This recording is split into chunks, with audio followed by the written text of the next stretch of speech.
आइए, तो हम लोग जो है कहां तक देख चुके थे, मौलिक अधिकार तक हो चुका था। आज हम देखेंगे डीपीएसपी अर्थात 36 से लेकर 51 तक। आप लोग जो लास्ट तक इत्मीनान से देखते रहना आप लोगों को, ठीक है ना, ताकि ए टू जेड समझ में आ जाए। जहां तक होगा हम डीप एंट्री करेंगे, जहां तक एग्जाम में सवाल किया जाता है, ठीक है ना। चलिए, तो बताइए आप लोग रेडी है? क्लास चालू करें? आइए यहाँ पे, ठीक है ना। तो हम पढ़ने वाले आज डीपीएसपी। डीपीएसपी डीपीएसपी अब देखिए, डी से डायरेक्टिव हो जाएगा, directive, principle, principle principle of state policy, ठीक है। Directive principles of state policy अर्थात इसको हम बोलेंगे हिंदी में राज के नीति निर्देशक तत्व, नीति निर्देशक तत्व, समझ रहे हैं? तो राज के नीति निर्देशक तत्व, ध्यान समझिएगा। डीपीएसपी जो है राज के अकॉर्डिंग चलता है, राज के लिए धनात्मक होता है। मौलिक अधिकार क्या था? नागरिक के लिए धनात्मक था और राज के लिए नकारात्मक था। लेकिन याद रखिएगा डीपीएसपी में उल्टा होता है, ये हम लोगों के लिए नकारात्मक है, राज के लिए सकारात्मक है। मतलब यदि कोई चीज हमें नहीं भी दे, जैसे मान लो स्कॉलरशिप मिलता है स्कूल में, यदि नहीं भी देगा ना, हम कुछ नहीं कर सकते हैं, इसके लिए हमें सहायता कोर्ट भी नहीं कर सकता है। मौलिक अधिकार का रक्षा कौन कर रहा था? सुप्रीम कोर्ट और हाई कोर्ट कर रहा था, लेकिन इसका रक्षा नहीं करेगा। हाँ, लेकिन राज के प्रावधान, यदि राज प्रावधान लागू किया है, चलिए हाँ देना पड़ेगा, जैसे ना होता है, जैसे साइकिल मिलता है, वो राज के मर्जी निर्भर है, मन होगा देगा, मन होगा तो नहीं देगा, समझ रहे ना। ये सब हम पढ़ लेंगे यहाँ पे। देखिए, तो राज के नीति निर्देशक तत्व, इसको देखना है। देखिए यहाँ पे सबसे पहली बात आता है कि आखिर डीपीएसपी जो है किस भाग में, डीपीएसपी किस भाग में है बताइए। याद रखिएगा भाग 4 में, भाग 4 में। टोटल भाग कितना है? 22 भाग है, ठीक है ना, भाग 4 में। और यदि पूछा जाए अनुच्छेद, आर्टिकल जिसको हम बोलते हैं इंग्लिश में अनुच्छेद, कहां से कहां तक पढ़ना पड़ेगा इसमें? डीपीएसपी को कहां से कहां तक पढ़ना पड़ेगा? 36 से लेके 51 तक क्या करना पड़ेगा? पढ़ना पड़ेगा। 36 से लेके 51, आर्टिकल 36 से 51 तक। आगे देखिए, यदि हम आगे देखें, अब बात आता है आखिरकार डीपीएसपी किस देश से लिया गया है? डीपीएसपी कहां से लिया गया है? तो आयरलैंड के संविधान से, आयरलैंड के संविधान से, आयरलैंड के संविधान से लिया गया है, संविधान से, ठीक है ना। फिर बात आता है आखिर आयरलैंड वाला कहां से लिया था? स्पेन से। आयरलैंड वाला जो है स्पेन से लिया है। बात वही हुआ, हम किसी से कोई सामान मांग के लाए, और फिर आप जो है बोल रहे हैं हम मान ले, हम ले प्रेस, कपड़ा प्रेस करने लाए, ठीक है ना, आयरन जो होता है, आप बोल रहे हैं हमको दीजिएगा थोड़ा, हम क्या बोलेंगे? खुद हम दूसरा से मांग के लाए, पहले हमको काम करने दीजिए। वही होता है, आयरलैंड जो है खुद स्पेन के संविधान से क्या लिया? डीपीएसपी। और हम सब किससे ले लिए? आयरलैंड से, ठीक है ना। आगे देखिए, समझ में आता, कोई दिक्कत नहीं है। भाग 4 डीपीएसपी किसमें पढ़ना है? भाग 4 अनुच्छेद कहां से कहां तक? 36 से लेके 51। ज्यादा फास्ट नहीं है ना, हाँ तो बोलिएगा। और कहां से लिया गया है? आयरलैंड के संविधान से। आयरलैंड वाला कहां से लिया है? स्पेन से लिया है, ठीक है ना। आइए यहाँ पे लोग स्पीड में है, ऐसे रिवीजन करवा रहे थे, कोई दिक्कत नहीं है, ठीक है ना। चलिए और बताइए, डीपीएसपी जो है, डीपीएसपी राज के लिए, राज के लिए क्या है बताइए? सकारात्मक। क्या है? सकारात्मक। और नागरिक के लिए क्या है? नागरिक के लिए क्या है? नकारात्मक, नकारात्मक, ठीक है। यहां तक समझ गए? कोई दिक्कत नहीं है। अब चलते हैं, हम सब देखते हैं एक एक करके, ठीक है ना। सबसे पहले बात करते हैं आर्टिकल 36, आर्टिकल 36 का, आर्टिकल 36, ठीक है ना। तो बताइए, हम पढ़ाए थे भाग 12 में, भाग 12 सॉरी आर्टिकल 12 था, क्या मौलिक अधिकार में आर्टिकल 12, ठीक है ना। हाँ देखिए, तो हम बताए थे आर्टिकल 12 में क्या चीज का था? आर्टिकल 12 क्या कहता है? राज की परिभाषा। आर्टिकल 12 में राज की परिभाषा। सेम उसी प्रकार यहां भी आर्टिकल 36 में जो है क्या? राज की परिभाषा। राज की परिभाषा, राज की परिभाषा, राज की परिभाषा।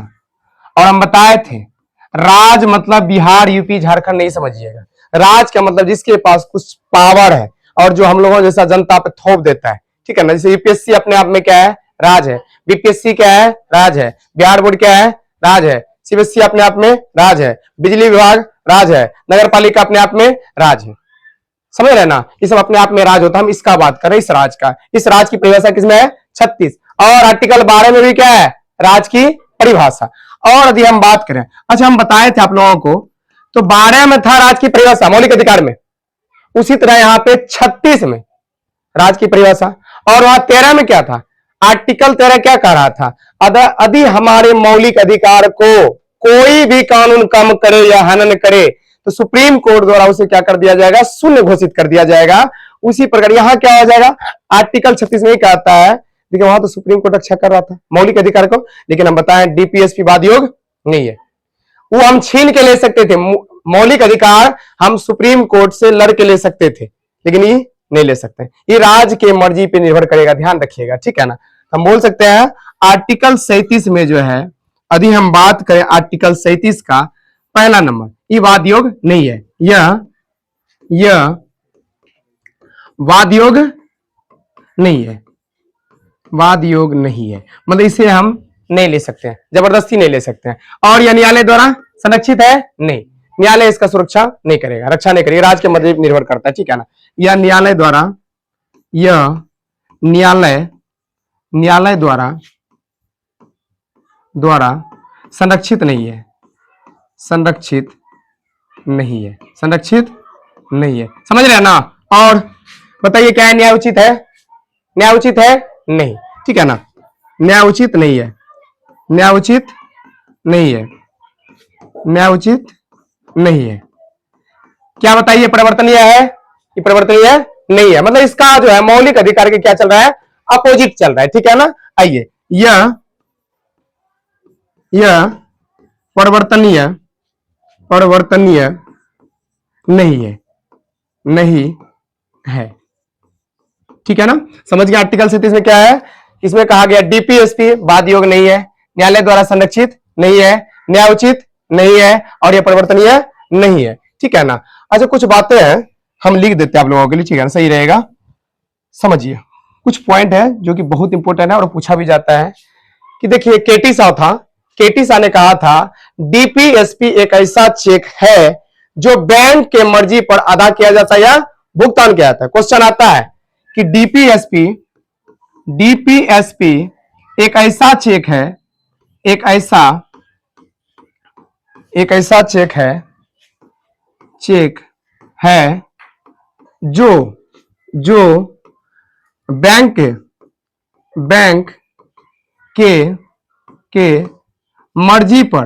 बैंक के मर्जी पर अदा किया जाता है, अदा या भुगतान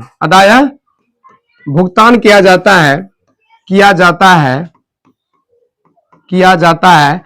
यह कथन किसका है? ये बात किसके मुंह से निकला था? किसने बोला था? क्वेश्चन आता है, कई बार आ चुका है, केटी सा, समझ रहे हैं। यदि क्वेश्चन आएगा कि बताइए डीपीएसपी एक ऐसा चेक है जो बैंक के मर्जी पर अदा किया जाता है या भुगतान किया जाता है, यह कथन किसका है? केटी सा। किसका है? केटी सा। लेकिन बताइए डीपीएसपी को संविधान का आत्मा किसने कहा था? संविधान का आत्मा किसने कहा था? बताइए, डीपीएसपी को संविधान का आत्मा किसने कहा था? ये कहा था ऑस्टिन ने। किसने कहा था? ऑस्टिन ने। किसने कहा था? ऑस्टिन ने कहा था। और फिर बताइए ये बात किसने बोला था कि डीपीएसपी का सरकार यदि विरोध करता है,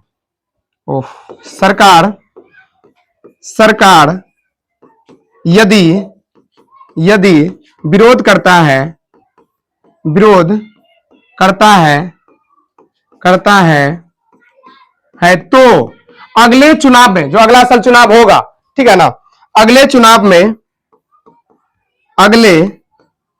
में उनका पतन होना तय है, पतन होना तय है। ये बात जो है, यह कथन किसका है? तो बाबा साहेब भीमराव अंबेडकर।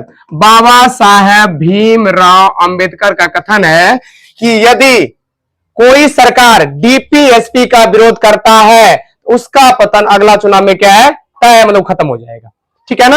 और ये बात किसने बोला था कि डीपीएसपी के प्रावधानों जो उसमें सिस्टम है, जो भी नियम कानून है, ठीक है ना, प्रावधानों को यदि सही तरीका से लागू किया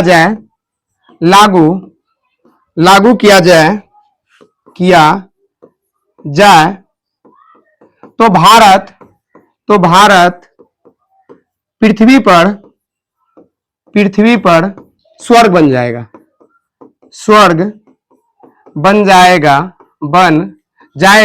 ये बात किसने बोला था? ये बात बोला था एमसी चावला। देखिए कहेंगे एमसी छावला, लेकिन एमसी छावला नहीं होता, ठीक है ना, एमसी चावला हो जाए, चागला। एमसी, अरे एक मिनट, इस सिस्टम जो है ना ठीक करना पड़ेगा। एमसी चागला जो कि बंबई हाई कोर्ट का मुख्य न्यायाधीश है, समझ रहे ना, न्यायाधीश समझते हैं, जज, फैसला देने वाला। समझिए, फिर से हम रिपीट कर दे रहे हैं सबका कथन कि डीपीएसपी एक ऐसा चेक है जो बैंक के मर्जी पर भुगतान किया जाता है। यह कथन किसका है? केटी शाह। और डीपीएसपी को संविधान का आत्मा किसने बोला था?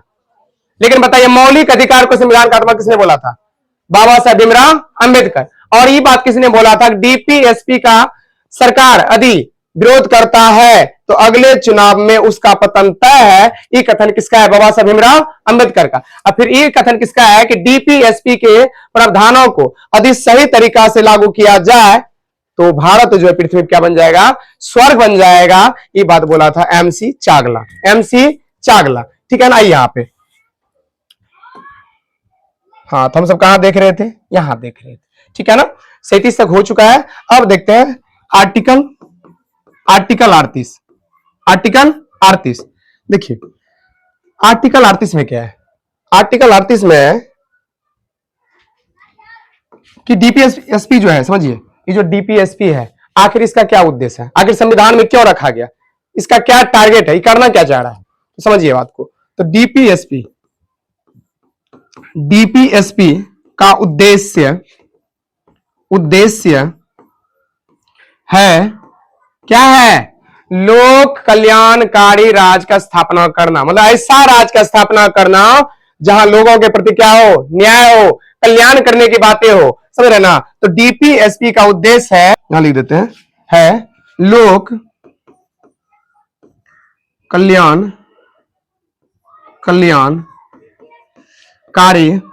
कल्याणकारी राज्य की स्थापना करना। समझे? समझ रहे हैं? और 36 समझे?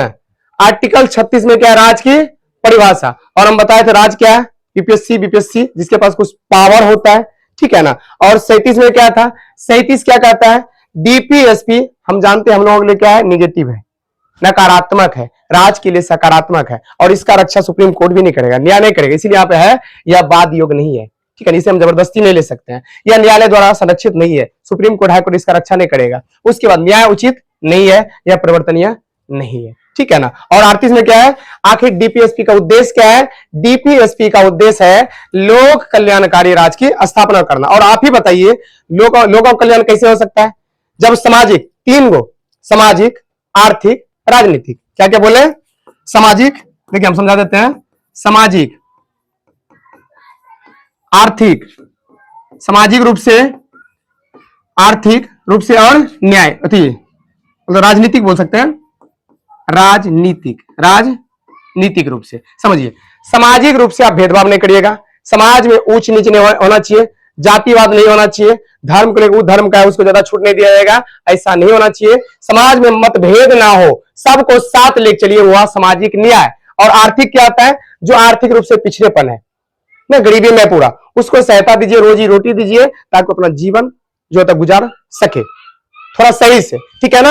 उसके राजनीतिक क्या होता है, कोई भी छोटा से छोटा जात, नीचे से नीचे जात वाला जो है, जो जैसे राजनीतिक में खड़ा हो सकता है, अपना मुद्दा उठा सकता है, ठीक है ना। मान लीजिए जैसे छोटा जात का है, उसके आदमी जो है खड़ा होने कोई थी नहीं है, अधिकार नहीं है, अब क्या होगा, उसका नेता कोई बनेगा नहीं। यदि नेता बनेगा ही नहीं तो उसका आवाज क्या उठाएगा, आवाज उठाने के लिए नेता तो होना चाहिए जात में, ठीक है ना। इसीलिए वो बोल रहा है राजनीतिक मतलब ये हुआ समाज में सभी को, सभी वर्गों को राजनीतिक में खड़ा होने क्या है, अधिकार है। हाँ बस उसके पास एबिलिटी वैसा होना चाहिए, योग्यता होना चाहिए ना, पागल है मूर्ख है एकदम बना दिए नेता, नहीं, उसके पास कुछ ना योग्यता होना चाहिए, उस टाइप जो जो शर्त का आता है, जो कंडीशन का आता है उसको फॉलो करना चाहिए, उसके बाद खड़ा कर दीजिए।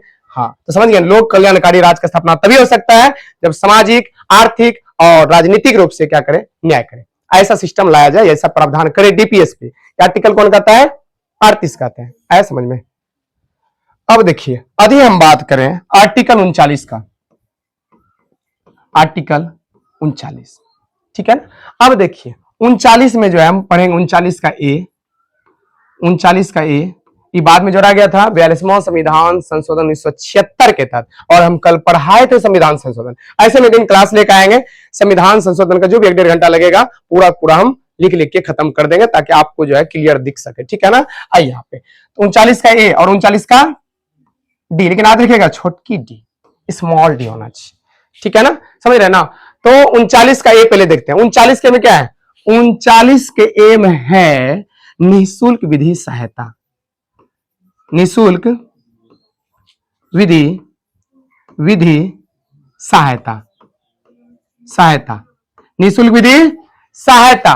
और 39 के डी में क्या है, स्त्री एवं पुरुष, स्त्री एवं पुरुष को समान कार्य का समान वेतन, वेतन समझते हैं मंथली, समान वेतन दिया जाए, ठीक है ना। समझिए फिर से, निःशुल्क विधि सहायता। यदि मान लीजिए आप कानूनी तौर पे, मान लीजिए आपको कोई केस कर दिया, आपके पास क्षमता नहीं है, वकील कर लेंगे, ठीक है ना, पैसा नहीं है, उसके लिए फ्री में निःशुल्क विधि सहायता दिया जाता है। इसके लिए लोक अदालत लगता है, अरे जनता दरबार, जनता का अदालत, ठीक है ना, जहां पे फ्री में आपका जो भी बात है उसको सुना जाएगा, उसके प्रति न्याय किया जाएगा, आपको सहयोग दिया जाएगा। तो क्या लगता है इसके लिए, जनता अदालत, जनता अदालत, या बोल सकते हैं लोक अदालत, लोक मतलब लोगों का अदालत। और बताइए इसका शुरुआत कब हुआ, देखिए सब सिस्टम क्या हो रहा है। आइए इसका शुरुआत हुआ 1982 में, कब हुआ, 1982। सबसे पहले कहां हुआ था, गुजरात। कहां शुरुआत हुआ, इसका शुरुआत हुआ गुजरात से, और 1982 में शुरुआत हुआ, सबसे पहले लागू कहां हुआ था, गुजरात में। उसके बाद 1986 में तमिलनाडु में, और 87 में इस पे कानूनी बन गया, ठीक है ना, समझ रहे ना।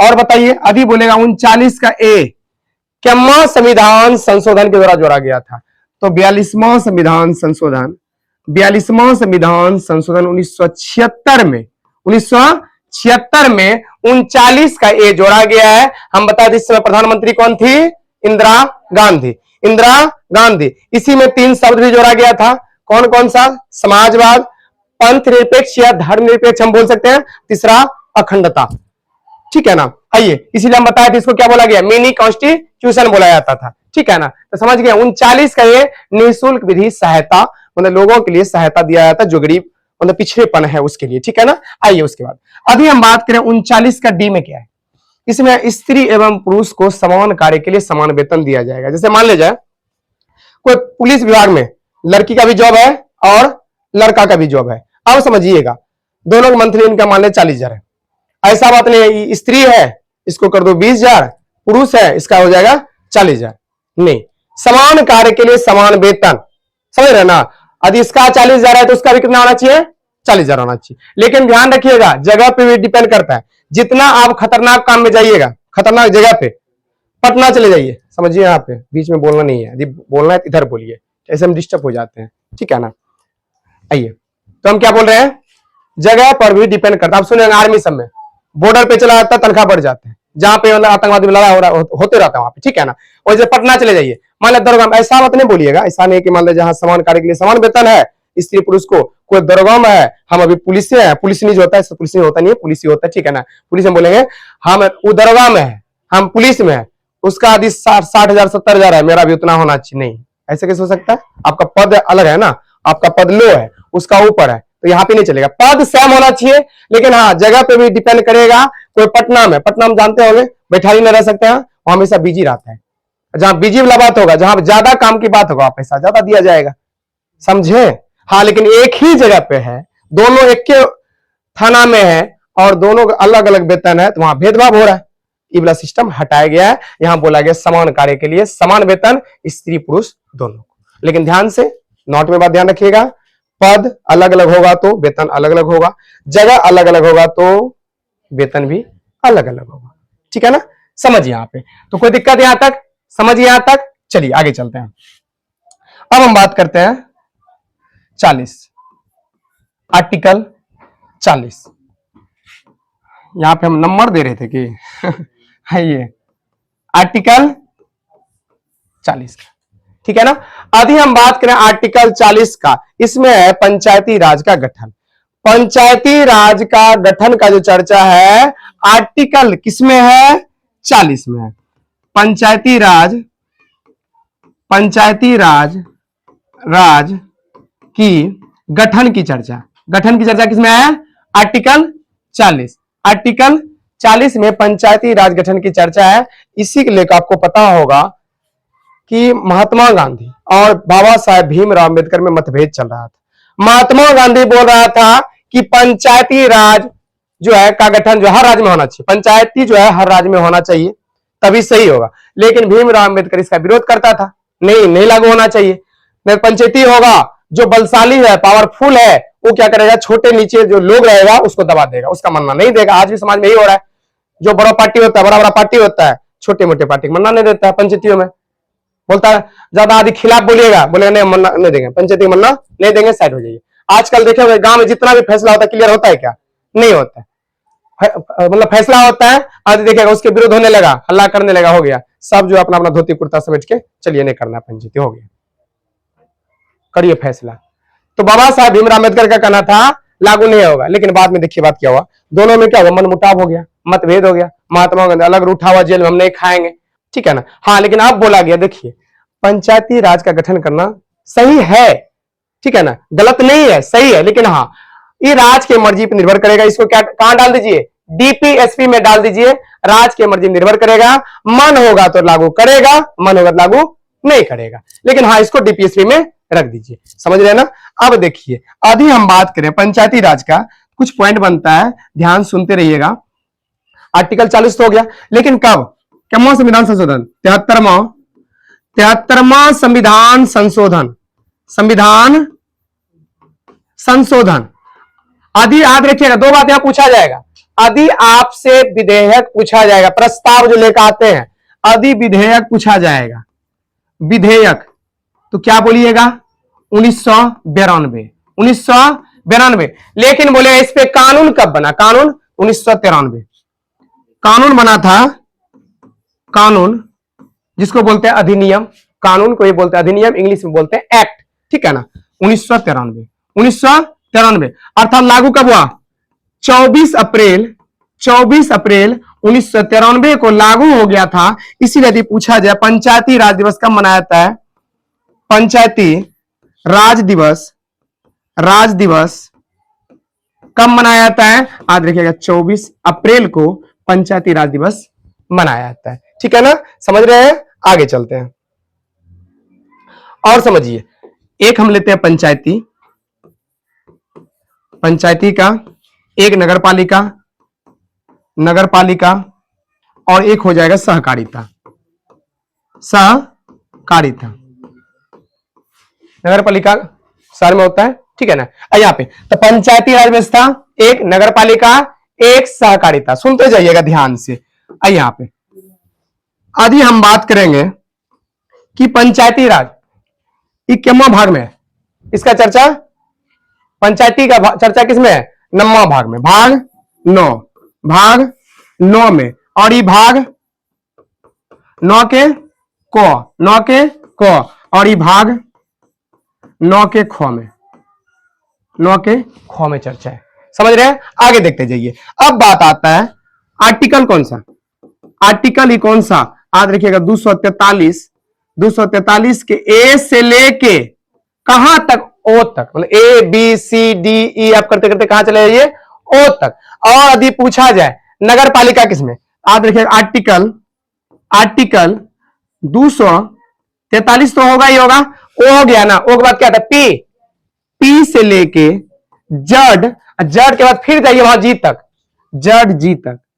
और फिर यदि पूछा जाए सहकारिता बताइए, ये हो जाएगा आर्टिकल, आर्टिकल 243, 243 के जड जी है ना, जड जी, अब जी के बाद क्या एच आएगा ना, तो जड एच से लेके जड टी तक, जड टी तक हो जाएगा, जड टी तक। समझ रहे हैं। फिर बोलेगा बताइए कितना विषय है, विषय कितना है, या अनुसूची पहले बताइए, अनुसूची बताइए किस अनुसूची में है पंचायत, एक बात है समझिए, किस अनुसूची में, 11वां हो जाएगा, 11वां ई बड़मा, इसका काम खत्म, का 12 ही अनुसूची है। फिर बोलेगा बताइए, यहां तो हो गया ना विषय, क्या चीज समझिए, आदि बोलेगा पंचायती राज में कितना विषय, कितना सब्जेक्ट है, 29, कितना है 29, और इसमें कितना है 18, इसमें कितना है 18, इसका काम खत्म। तो जी पहले देखिए क्लियर दिख रहा है क्या, मोबाइल में दिख रहा है ना, कोई दिक्कत नहीं है। चलिए तो कहां तक हो गया, आर्टिकल 40, आर्टिकल 40 यहां तक क्लियर है, कोई दिक्कत नहीं है, रिपीट कर सकते इसको। पंचायत भाग 9, नगर पालिका 9 के क, सहकारिता 9 के ख, और आर्टिकल 243 के ए से लेके ओ तक, ये हो जाएगा 243 के पी से लेके जड जी तक, और फिर ये जड एच, जी के बाद एच से लेके जड टी तक। इसमें फिर बता अनुसूची 11, अनुसूची 12, 12 के बाद अनुसूची है ही नहीं, ठीक है ना। उसके बाद ये विषय कितना 29, इसमें विषय 18, खत्म। चलिए आइए अब हम बात करते हैं 41, 42 और 43, ठीक है ना। आर्टिकल 41, आर्टिकल 42 और आर्टिकल 43 का यदि हम बात करें, इसका ट्रिक क्या होता है, दो मोनो दमन, दो मोनो दमन, दो से दशा, कुछ दशा में आपको सहायता किया जाएगा, दो से दशा, दो से दशा, मो से मनोचित दशा, मनोचित दशा, मनोचित दशा, और 9 से निर्वायोग, निर्वायोग, निर्वायोग योग्य मजदूरी, मजदूरी। समझिए ध्यान समझिएगा, हाथ क्या बोले थे 41, 42, 43। तो क्या ट्रिक क्या है, दो मोनो दमन, दो मोनो दमन, 2 से दशा, ध्यान रखिएगा कुछ दशा में आपको सहायता किया जाएगा, कुछ दशा में सहायता किया जाएगा। अब बताइए बोलिएगा कौन सा सहायता, किस किस चीज में सहायता, तो काम में सहायता किया जाएगा, शिक्षा में सहायता किया जाएगा, शिक्षा में सहायता किया जाएगा, और तीसरा लोक कल्याण, लोक कल्याण, लोक कल्याण में सहायता किया जाएगा, ठीक है ना। बात को समझिए ध्यान से। तो आर्टिकल 41 मतलब क्या हो गया, दशा, कुछ दशा में आपको सरकारी सहायता मिलेगा, राज क्या करेगा, आपको सहायता देगा। पहला काम में, आदि मान लीजिए आपको काम नहीं मिल रहा है, आपको काम नहीं मिल रहा है, आप हैं बेरोजगार, आपको देगा काम, किसके अंतर्गत, नरेगा के अंतर्गत, नरेगा जिसका नाम बदल कर भी क्या रख दिया गया है, मनरेगा रख दिया गया। समझिए बात को ध्यान से। आइए हम चर्चा थोड़ा करते हैं, किसका, नरेगा, ना रेगा, ना रेगा, समझे ना। रेगा के अंतर्गत आपको कितना दिन का मजदूरी दिया जाता है, 100 दिनों का, कितना दिन का, 100 दिन का मजदूरी दिया जाता है, इसके लिए आपको कार्ड बनाना पड़ेगा, पंचायत से मिलना पड़ेगा, पंचायत समिति मुखिया से मिलना पड़ेगा, आपको कार्ड बना दिया जाएगा, उसके तहत क्या मिलेगा, आपको काम मिलेगा। और इसका मजदूरी ज्यादा नहीं रहता है, आपको इतना है, लेकिन आपको कोई इतना मजदूरी दे देगा जिसके लिए आप जीवन यापन कर सकते हैं। वही 250-60 रुपया से कुछ मिलता है डेली का, ठीक है ना। लेकिन हाँ, कितना काम नहीं भी करता है तो मुखिया को फायदा हो जाता है, जो है लेबर उसको भी फायदा मिल जाता है। इसका काम क्या है, तो वही गांव में सड़क बन रहा है, तालाब खुदाई हो रहा है, नाला खुदाई हो रहा है, देखे होंगे। हाँ, इसके तहत आप काम कर सकते हैं। कितना दिन, 100 दिन। याद रखिएगा, यदि 100 व्यक्ति का हेड लिस्ट बना है ना, उसमें महिलाओं भी अधिकार है कितना, 33, अर्थात बोल सकते हैं 33 महिला। कितना महिला, 33 महिला, समझे, 33 महिला। आगे देखिए, अच्छा बताइए, नरेगा कानून पहले आया कब था, जो प्रस्तावना आता है, प्रस्तावना पहले आता है 2005 में। कब आया, 2005 में। लेकिन इस पे कानून कब बन गया, 2006 में इस पे क्या बन गया, कानून बन गया, ठीक है ना, कि साल में 100 दिन का मजदूरी देना पड़ेगा, ठीक है ना। अब समझिए, ध्यान समझते रहिएगा। अब बात आता है, सबसे पहले लागू कहां हुआ था, नरेगा लागू कहां हुआ था, कोई बता सकते हैं। ये हुआ था आंध्र प्रदेश में। कहां हुआ था, आंध्र प्रदेश, आंध्र प्रदेश, आंध्र प्रदेश। बोलिए कौन सा जिला, आंध्र प्रदेश के कौन सा जिला, बंदावली जिला। क्या बंदा खटवाया जाएगा, तो कौन जिला, ऐसा बात नहीं है बंदा खटवाया जाएगा इसलिए बंदावली हुआ, ऐसे थोड़ा हिंट्स कर सकते हैं, ठीक है ना, बंदावली जिला। लेकिन कौन सा गांव, अनंतपुर, कौनपुर, अब अनंत में है, नहीं अनंत में नहीं है, नाम है गांव का नाम अनंतपुर, समझ रहे हैं। तो लागू कहां हुआ, सबसे पहले आंध्र प्रदेश के बंदावली जिला, और गांव कौन सा था, अनंतपुर, अनंतपुर। अब अभी जो है नरेगा का नाम बदल के क्या रख दिया, मनरेगा, मन के अनुसार रेगा, तो मनरेगा। और बताइए, यदि आपको 100 रुपया देने की बात आया तो केंद्र और राज्य में, समझे, आखिर केंद्र कितना देता है, राज्य कितना देता है, अनुपात पूछ लिया तो ध्यान रखिए, पूछा जाता है किसका किसका, केंद्र का, केंद्र का और राज्य का कितना सहायता होगा। आज देखिए, यदि 100 रुपया की बात होगा ना, 90 रुपया देगा केंद्र और 10 रुपया देगा राज्य। यदि अनुपात पूछे, बोलिएगा 90:10, 90:10। तो यहां तक समझ गए, कोई दिक्कत नहीं है ना, कोई दिक्कत नहीं है ना। चलिए आगे चलते हैं, हम बात कर रहे थे यहां पे, तो समझ गया ना, काम के बारे में समझे। यदि आपको काम नहीं मिल रहा है, आपको काम देगा, ठीक है ना। किसी तरह जिंदगी काटना है ना, ऐसे थोड़े भूखमरी काम अब नहीं मिल रहा है, अब मर जाएंगे, इसके लिए सरकार सहायता देता है, समझिए। अभी स्टूडेंट, अभी पढ़िए पहले, अभी जो देखिए आप लोग बेरोजगारी भत्ता से भी नहीं उठाइएगा, नहीं दिक्कत हो सकता है, हाँ, इसीलिए सबसे अभी दूर रहिए। इसका मतलब क्या हुआ, इसका मतलब ये हुआ हम पढ़ाई से दूर हैं, ठीक है ना, ये सबसे दूर रहिए, नहीं उठाइएगा पैसा सब। आइए, काम हो गया। अब शिक्षा, यदि आप बच्चा में नहीं पढ़ पाए तो बुढ़ारी में पढ़ने के लिए आपको पैसा देगा, समझ ना। अरे पढ़ोर शिक्षा जिसको हम बोलते हैं, देखे अभी इधर जो है लेडीज सबको पढ़ने का हुआ था, नहीं जा रहा, सबसे सैदपुर जो गया था सब सिल्ठा उल्टा कर दी थी। हाँ, यदि आप बचपन में नहीं पढ़ पाए तो बुढ़ारी पढ़िएगा, टेंशन नहीं लीजिए, ठीक है ना। आइए, उसके लिए सहायता दिया जाएगा, ठीक है ना, प्रौढ़ शिक्षा। तीसरा, लोक कल्याण, कौन कल्याण, आप लोग भी समझिए, ऑनलाइन वाले यहाँ पे, किसका कल्याण, मतलब राज ऐसा प्रावधान करेगा जिसमें लोगों का, किसका, लोगों क्या हो पाए, कल्याण हो पाए, क्या हो पाए, कल्याण हो पाए, ठीक है ना। यहां देखिए, आइए आप बोले लोग का कल्याण कैसे होगा, बताइए। देखिए, इसके तहत, किसके तहत, आर्टिकल 41 के तहत, इक्वालिटी देखते रहिएगा, ठीक है ना, बीच बीच में। हाँ, आपको मिलता है क्या, वृद्धा पेंशन, कौन पेंशन मिलता है आपको, पेंसिल ना है, वृद्धा पेंशन क्या मिलता है, अभी थोड़ी ना, बूढ़ा होइएगा तभी ना, वृद्धा पेंशन। दूसरा, विधवा, जरूर नहीं दूसरा ही बोलिए, तीसरा बोल दीजिए, यहाँ पे दूसरा और कुछ हम लिख सकते हैं, सीरियल वाइज नहीं है, विधवा पेंशन, विधवा पेंशन। लेकिन हम बताए थे सधवा पेंशन नहीं, ठीक है ना, विधवा पेंशन। कहीं जो स्त्री विधवा हो जाती है उसको समाज में जीवन यापन करना क्या होता है, बहुत कठिनाई होता है, अपना बच्चा का लालन पालन करना कहां से करेगी बेचारी, यदि सुकुमार रही तो और दिक्कत हो जाएगा, समझ रहे ना। तो फिर वृद्धा हो गया, विधवा हो गया, और दिव्यांग, क्या चीज, दिव्यांग पेंशन।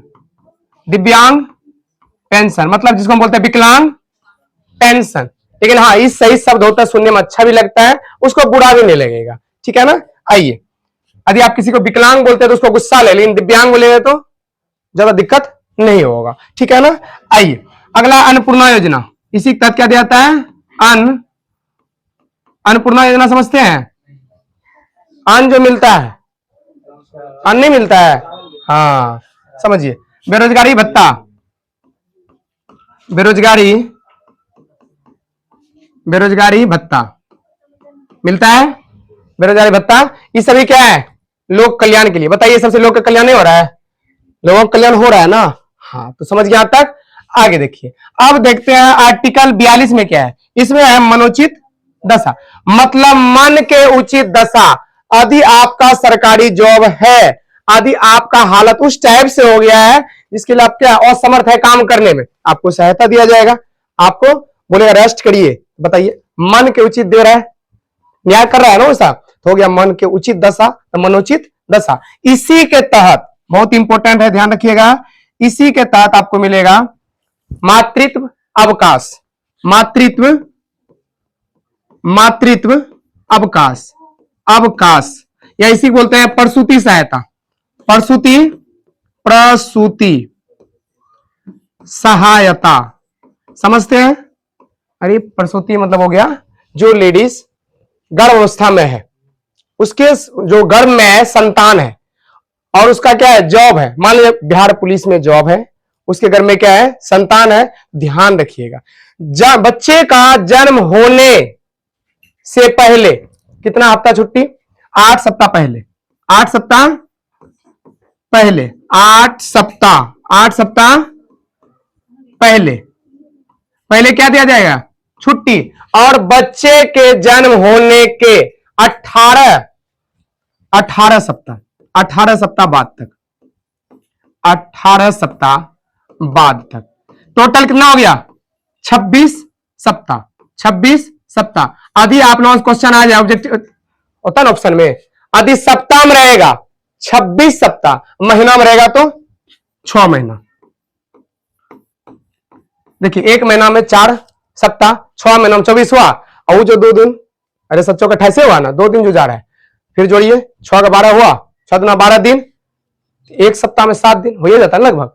लेकिन याद रखिएगा, बच्चे का जन्म यदि रेयर कंडीशन में हुआ है ना, तो कोमा में शीशम पेक हो गया, हो सकता है छुट्टी को बढ़ाया जा सकता है। समझे बात को, मातृत्व लाभ समझे। यदि कोई मां बनने वाली है, उसको टोटल 6 महीना क्या मिलेगा छुट्टी मिलेगा। और सप्ताह बोलेगा तो 26 सप्ताह, बच्चे होने के पहले कितना 8 सप्ताह पहले, और बच्चे होने के बाद 18 सप्ताह बाद। देख लीजिए, यदि ऑप्शन में सप्ताह वाला बात रहेगा 26 सप्ताह, महीना वाला रहेगा तो 6। लेकिन ध्यान रखिएगा, कितना बच्चा, सिर्फ 2 बच्चा, 2 बच्चा, सिर्फ 2 बच्चा के लिए। कितना बच्चा के लिए, हाँ, फिर ज्यादा फिर दिक्कत हो जाएगा ना। ये तो उसका बोलेगा हाँ कोई दिक्कत नहीं है, तब तो मजे आएगा, बस हर साल में 6 महीना छुट्टी, तो फिर दिक्कत हो जाएगा। कितना बच्चा के लिए, सिर्फ 2 बच्चा। आप बोलेगा अच्छा हम नहीं ले सकते पितृत्व लाभ, समझिए। यदि लड़का का जॉब हो गया, बिहार पुलिस बन गया, दरोगा बन गया, आप बोले हमको लाभ नहीं मिलेगा, पितृत्व लाभ नहीं मिलेगा। लेकिन हाँ, यदि वैसा कंडीशन है, आपकी पत्नी को कोई देखने वाला नहीं है, तब उस कंडीशन में आप 15 दिन 20 दिन का छुट्टी मतलब देगा, आपको तनख्वाह भी मिलेगा। हाँ, ज्यादा नहीं देता है, ठीक है, बहुत कम देता है, समझ रहे ना। आइए यहाँ पे, इसमें कोई दिक्कत नहीं है ना। चलिए अब चलते हैं आर्टिकल 43। आर्टिकल 43 इसमें है निर्वाह योग्य मजदूरी। आपको यदि कोई काम करवाता है, आपको इतना मजदूरी दिया जाएगा जिसको लेके क्या कर सकते हैं आप, सही से जीवन यापन कर सकते हैं। ये ना कि ताज होटल में खा सकते उतना मजदूरी दीजिए, लंदन घूम सकते उतना मजदूरी दीजिए, तब तो हो गया। वो तो आप शौक पूरा कर रहे हैं, जीवन काट रहे हैं, वो तो जिंदगी जी रहे ना। देखो, होता है जिंदगी काटना, एक होता है जिंदगी जीना, समझ रहे ना। आइए यहाँ पे, हाँ बढ़िया से पढ़िएगा, अच्छा जॉब लीजिए, जिंदगी जिएगा, नहीं तो काटिए। जिंदगी तो जानवर भी काट रहा है, खा रहा है, घुलट रहा है। हाँ, अभी तो चलिए उस दौर में आप सब हैं, ठीक है ना। हाँ, इसके लिए क्या है, इसके लिए लघु उद्योग, कौन उद्योग? छोटे छोटे उद्योग। लघु उद्योग को कौन बढ़ावा दिया था? महात्मा गांधी भी दिया था कुटीर उद्योग को बढ़ावा, ठीक है ना। और हथकरघा उद्योग, हथकरघा, हथकरघा उद्योग, हथकरघा उद्योग, इसका मतलब समझे, हाथ से जो काम करते, बीड़ी बनाते हैं मशीन से बनाते हैं, हाथ से बनाते हैं, सूप बनाते हैं मशीन से बनाते हैं, हाथ से बनाते हैं, या जो दिया बनाते हैं दीपली से बनाते हैं कुम्हार सब, उसको बढ़ावा दिया जाए, ठीक है ना, उसी को बोलेंगे हथकरघा उद्योग। लघु उद्योग किसमें चर्चा है? Article 43, article 43। और ध्यान रखिएगा आप लोग, आर्टिकल 43 के भी जोड़ा गया, किसके तहत? अभी तुरंत बताए थे 39 के जोड़ा गया 42वां संविधान संशोधन 1976 के तहत, और 43 का ए भी जोड़ा गया 42वां संविधान संशोधन 1976 के तहत। 43 का आर्टिकल 43 का ए, 43 का ए, इसमें क्या चीज का चर्चा है? इसमें चर्चा है उद्योगों के प्रबंधकों में, ठीक है ना, उद्योग के प्रबंधन में कामगारों की भूमिका, ठीक है ना, कामगारों की भूमिका देखिए नीचे दिख रहा है क्या? ठीक है, आइए, उद्योगों के प्रबंधन में कामगारों की भूमिका, ये समझते हैं क्या होता है? समझिए, यदि हम किसी फैक्ट्री में काम कर रहे हैं, समझिएगा, यदि हम कहीं पे काम कर रहे हैं तो मेरा भी वहां प्रतिनिधित्व जरूरी है। हम काम कर रहे हैं, हम इसके बारे में जान रहे हैं कैसे क्या होगा, ये जरूर एक बड़का आदमी खाली बोलेगा ऐसे होगा ऐसे होगा, यदि हमको माइंड में विचार आ रहा है इस सौर तरीका से हो सकता है, हम अपना विचार वहां पे दे सकते हैं, इतना अधिकार होना चाहिए। अरे हो सकता है, उसका बात सुन लीजिए, यदि आपको तरीका अच्छा लगा तो कर लीजिए, नहीं तो छोड़ दीजिए, समझ रहे बात को ना। हाँ, इतना प्रतिनिधित्व होना चाहिए, बात किसमें है? आर्टिकल 43 के ए में, समझे? यहां तो कोई दिक्कत, हम जानते हैं जहां हम काम करते हैं उसके बारे में हम जानते हैं, और कोई मानते हैं जानेगा, लेकिन वहां पर रहना पड़ेगा उसको, हमको पता है कहां पे क्या है नहीं है, ठीक है ना। चलिए अब हम बात करते हैं आर्टिकल 44, आर्टिकल 44 का खत्म हो जाएगा, अब ज्यादा नहीं है, डिस्कस नहीं करना है। आर्टिकल 44, आर्टिकल 44 में क्या है?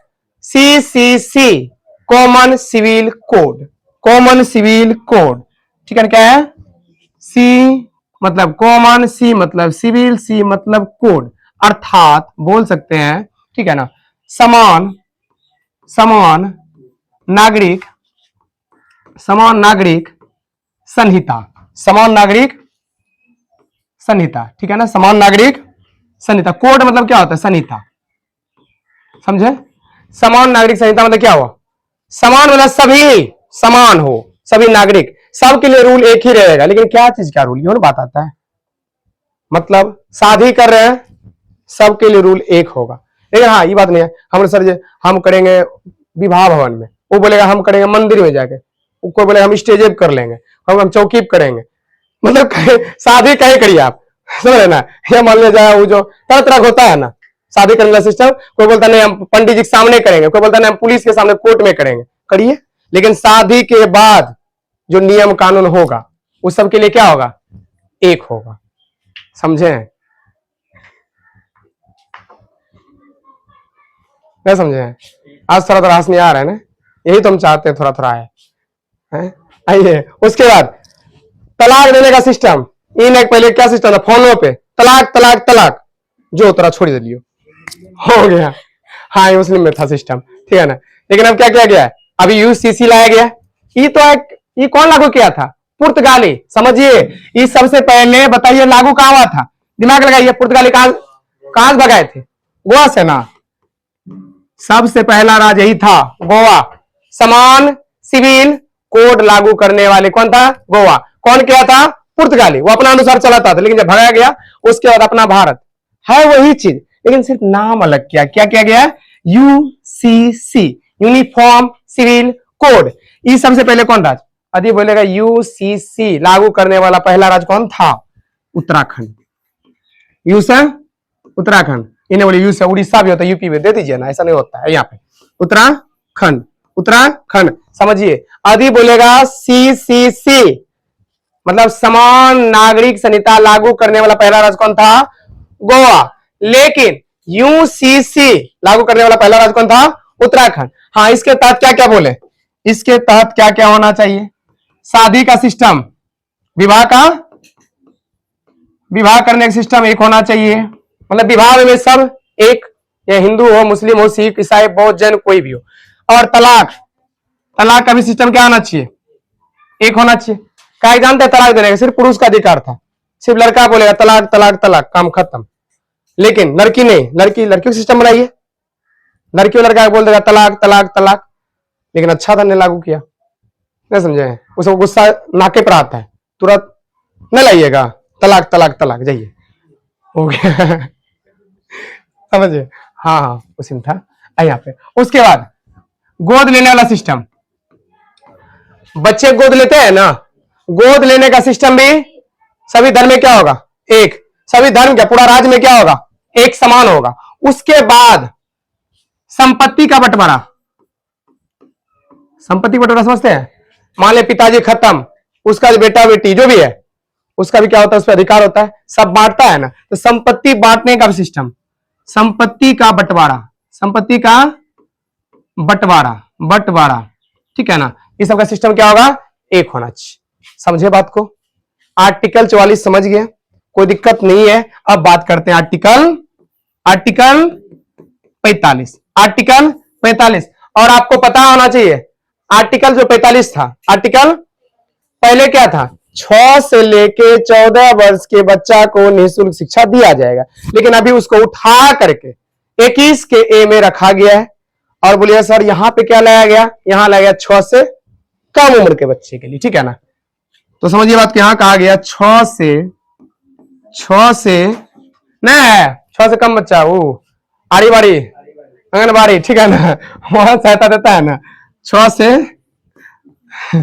कम उम्र का बच्चा, बच्चा को क्या दिया जाएगा? को शिक्षण में, शिक्षण, स्वास्थ्य, स्वास्थ्य, शिक्षण, स्वास्थ्य और किसमें? पोषण में। पोषण में क्या करे? सहायता करे। शिक्षा में भी आंगनबाड़ी सहायता करे। स्वास्थ्य, देखें सुइया हुआ देते रहता है, सुईला काट लगाइए, मारिए सुइया, ठीक है ना। और पोषण, पोषण में, पोषण समझते हैं? खाना पीना, खान पान, इसमें भी क्या करे? सहायता करे। अब हम बात करते हैं किसका? आर्टिकल 46, आर्टिकल 46 का समझिए यहां बात को। Article 46, article 46। अब देखिए आर्टिकल 46 के तहत क्या हुआ था?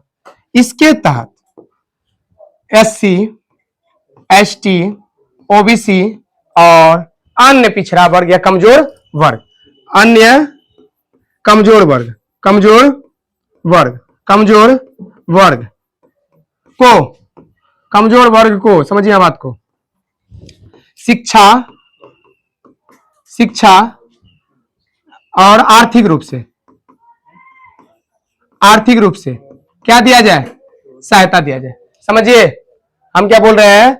SC, ST, OBC और अन्य कमजोर वर्ग जो है उसे दो चीज में, कितना चीज में?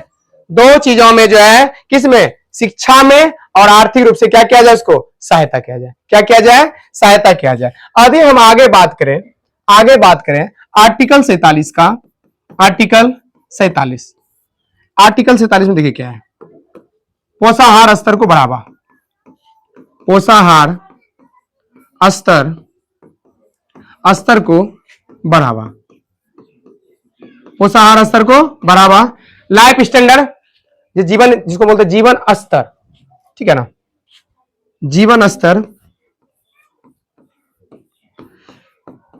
जीवन स्तर में सुधार, जीवन स्तर में सुधार, नशीला पदार्थ पर रोक, नशीला, नशीला पदार्थों पर रोक, और इसी में शराब बंदी, शराब बंदी। देखिए आप लोग जो शराब पकड़ता है, क्या लगता है? पुलिस भी पी के चल रहा था, ये वो करते रहता है, ये उसको पता है, सबको पता है वो पीता है, लेकिन कोई कुछ बोलेगा, वो बोलेगा हम भी पीता है। दरोगा भी पता है ये सब पीता है, लेकिन दरोगा सोचता है हम भी पीता, चलिए पीते हैं, ठीक है ना, समझ रहे ना। ऊपर वाला भी पता है पीता है, वो भी, उसको भी पता है हम भी पीता है, लेकिन पकड़ेगा किसको? अरे वही हिंदी, शुद्ध हिंदी, ठीक है ना। तो पकड़ेगा किसको? जनता को। ठीक है ना। उसको भी पता ही पीता है, लेकिन ये क्यों पीता है, क्या इसको तो है वर्दी में, चलो लेके उठा, फिर कहां से कमाई होगा। यहाँ पे तो क्या समझे, पोषाहार स्तर को बढ़ावा समझे, पोषाहार स्तर को बढ़ावा समझे। इसी में आप ले लीजिए मिड डे मील योजना, इसी में मिड डे मील योजना कब आया था, मिड डे मील योजना कब आया था, 15 अगस्त 1995 को। इसके तहत सप्ताह में 7 दिन स्कूल में थरिया लेके जाइए और वहां सप्ताह में 7 दिन का भोजन तरह तरह का, किसी दिन राजमा, किसी दिन खीर, किसी दिन खिचड़ी, किसी दिन चावल दाल, किसी दिन रसिया, किसी दिन दूध केला, किसी दिन सेब, हो गया, ठीक है ना। पोषाहार, पोषण में क्या होता है, भोजन, समझे, इसमें बढ़ावा देना, ठीक है ना, सहायता करना। और अब बताइए जो गरीब है कहां से खाएगा, एक टाइम का वहां खा लिया, उस टाइम से खा लेगा, शाम तक कोई दिक्कत नहीं है, ठीक है ना। आइए यहाँ पे, और जीवन स्तर में सुधार। अब देखिए एक बात ये होता है, यदि जिस हिसाब से आप कमाते हैं ना, उस हिसाब से अपना जीवन में सुधार लाइए। यदि मान लिया आपका 5,000 था, अभी पहन रहे थे कपड़ा, अब थोड़ा ज्यादा हुआ, थोड़ा ना होता है, सही कपड़ा पहनिए, ठीक है ना। अब ही नहीं कि मतलब वही कमाइयो ज्यादा हो रहा है, नीम की रोटी खा रहे हैं, सब्जी में कम ही दीजिए, तेल कम दीजिए, ज्यादा लेके चलना है, जमीन, हाँ समझिए, खाना कम कम खाएगा, लेकिन जैसे कि पता चले जमीन बिक रहा है, बस तुरंत खरीद लिया, किसके लिए बना रहे हैं, तो अपना भी कुछ देखिए, मतलब जीवन में सुधार करिए, थोड़ा खान पान पे ध्यान देना है, कपड़ा लत्ता आप ध्यान दीजिए। इन एक एक के लुंगी धोती पूरा बुढ़ारी तक धोती कर लिए, रिकॉर्ड बन गया, हाँ एक के कपड़ा में रह गया, क्या लेके जाइएगा, किसके लिए छोड़ रहे हैं आप। ऐसा सभी आदमी की बुढ़ौती में क्या होता है, दिक्कत होता है, ठीक है ना। यहाँ पे इसका कारण महात्मा गांधी, नहीं बोलिए, ऑनलाइन वाला गुस्सा आ जाएगा। कायगो भी बहुत अच्छा काम किया था, बहुत अच्छा काम किया था। हाँ एक के बार जो बताए थे, कराची अधिवेशन, जो भारत राष्ट्रीय कांग्रेस अधिवेशन हुआ था 1931 में, उसमें उसको क्या दिखाया गया था, काला झंडा दिखाया गया था, लेकिन बोला था गांधी खत्म हो सकता है लेकिन गांधीवादी नहीं, यदि गांधीवादी खत्म होगा तो मार के लाठी तोड़ देगा पीठ पे, देखिए इसीलिए अभी भी गांधीवादी द्वारा आंदोलन कर सकते हैं, लेकिन उसका उल्लंघन किया, तोड़फोड़ करिएगा, इसका मतलब गांधीवादी उल्लंघन आप फिजिकल में,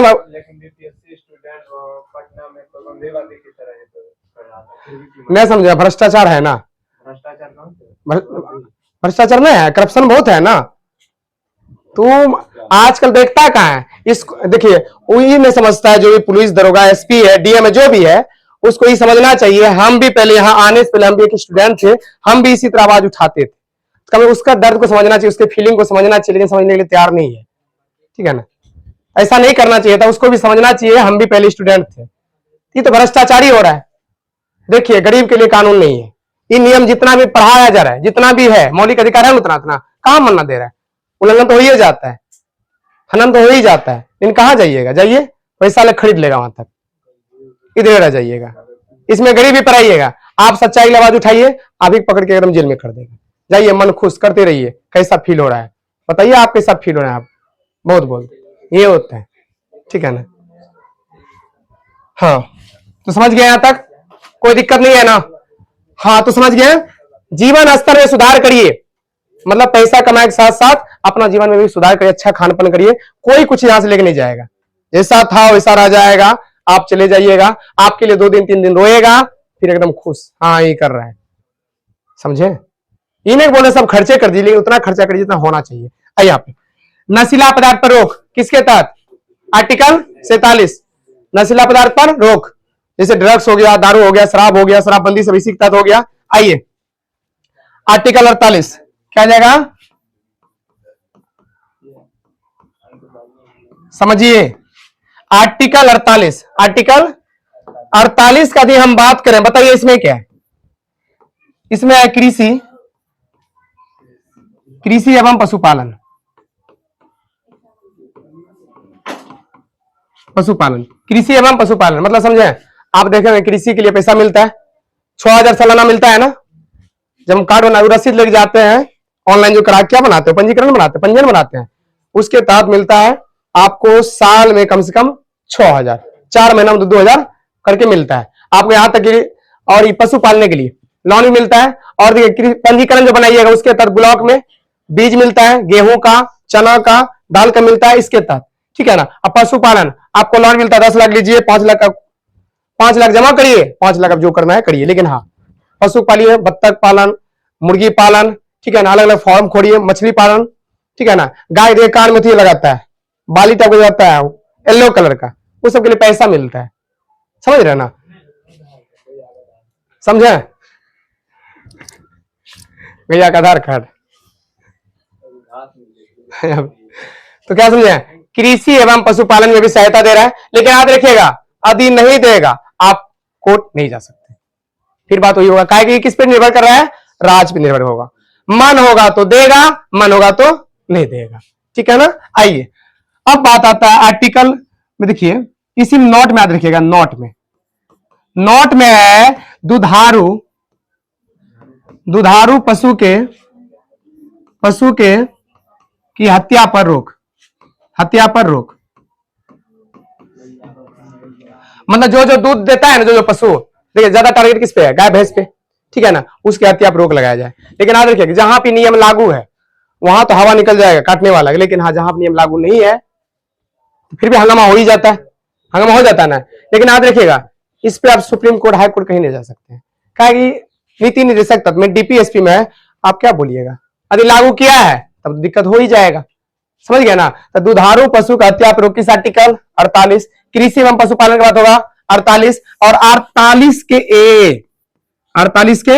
ए बाद में जोड़ा गया है। इसमें क्या है, इसमें है वन्य जीव एवं पर्यावरण का संरक्षण या रक्षा करना किसका कर्तव्य है, राज का। राज ऐसा प्रावधान करे जिसके तहत वन जीव और पर्यावरण क्या रहे, सुरक्षित रहे, समझ रहे ना। पहले देखे होंगे एकदम शिकार करने चले जाते थे राजा साहब, ये देखे होंगे कौन थी, बाहुबली की पत्नी देवी सेना, सुअर को मार रहा था, लेकिन उसका जो है कौन ले लिया, वो जितना भी प्लानिंग किया था सब प्लानिंग पे पानी फेर दिया बाहुबली। कौन था उसके साथ, बल्लाल देव कुमार वर्मा था, ठीक है ना।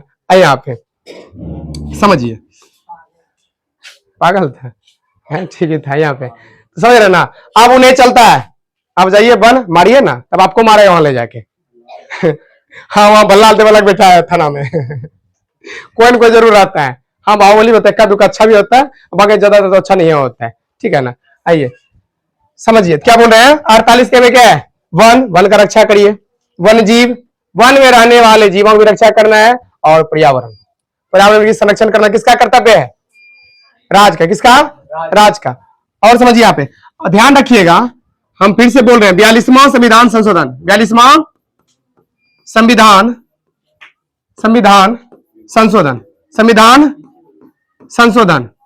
संशोधन के द्वारा क्या क्या जोड़ा गया था, 39 का ए, 43 का ए, 43 का ए, 43 का ए, 48 का ए, 51 का ए जोड़ा गया है, समझे। 39 का ए, 43 का ए, 48 का ए, 51 के 42वां संविधान संशोधन 1976 के द्वारा जोड़ा गया है। आगे समझिए, यदि हम आगे बात करें, आर्टिकल खत्म कर देंगे, 51 है बस खत्म ही कर देंगे, अब ज्यादा नहीं है, ठीक है ना।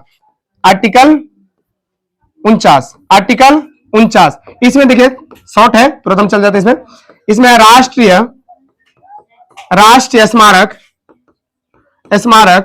एवं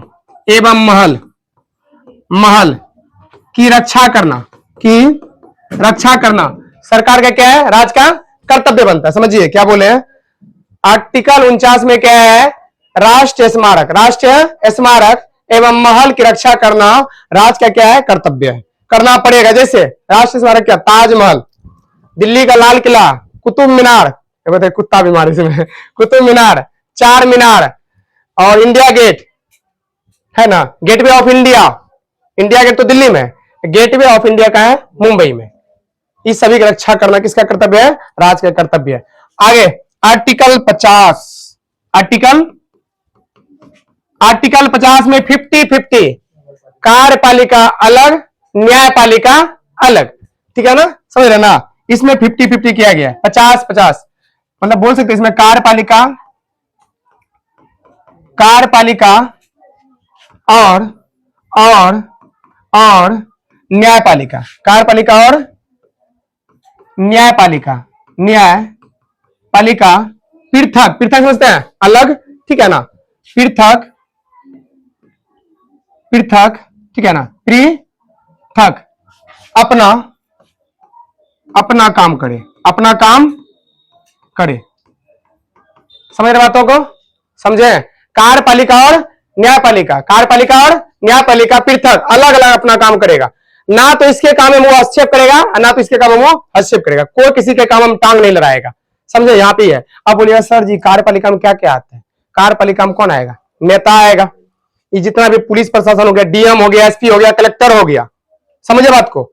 नेता से लेके राष्ट्रपति, प्रधानमंत्री, जितना भी मंत्रियां हैं, जितना भी पुलिस प्रशासन है, डीएम, कलेक्टर, एसपी सभी जो है आएगा कार्यपालिका में। और न्यायपालिका में कौन आएगा? न्यायपालिका में आएगा कोर्ट, कोर्ट समझते हैं, high court, supreme court, district court, ये सभी किसमें आएगा? न्यायपालिका, मतलब न्याय करने वाला। और याद रखिएगा यदि जेल में चला गया ना, जेल वाला पुलिस अलग रहता है, वो कोर्ट के तहत होता है ना, वहां पे पुलिस का नहीं चलेगा। समझे? और यहां पर उसका नहीं चलेगा, दोनों अलग अलग है, दोनों 50-50 है, ठीक है ना। आइए article 51, last article 51, article 51, article 51 इसमें समझिए आर्टिकल 51 में क्या है? अंतरराष्ट्रीय शांति। क्या है? अंतरराष्ट्रीय शांति, अंतरराष्ट्रीय शांति, इसका मतलब क्या जानते हैं? अंतरराष्ट्रीय शांति का मतलब क्या हुआ? यदि दो देशों में लड़ाई चल रहा है, पहला काम है आपका संधि बनाए रखे, झगड़ा करने की कोशिश नहीं करना है, ठीक है ना, हमेशा शांति शांति होना चाहिए, ठीक है ना। किसमें? 51 में शांति। दूसरे दो देशों के बीच यदि लड़ाई चल रहा है, वहां पे आप बढ़िया से बातचीत करिए, झगड़ा करने की कोशिश नहीं करना, शांत करने की कोशिश करना है। और मान लीजिए कहीं अलग कंट्री गया, जापान गया, वहां पे समझौता हुआ, संधि हुआ, आप जाकर बिहार में क्या लगाइए? फैक्ट्री लगाइए। क्या लगाइए? फैक्ट्री। अभी यहां आगे फैक्ट्री लगाने लगा, कौन समझौता करके आया? कार्यपालिका आया ना, तो यहाँ पर हस्तक्षेप न्यायपालिका नहीं करना है।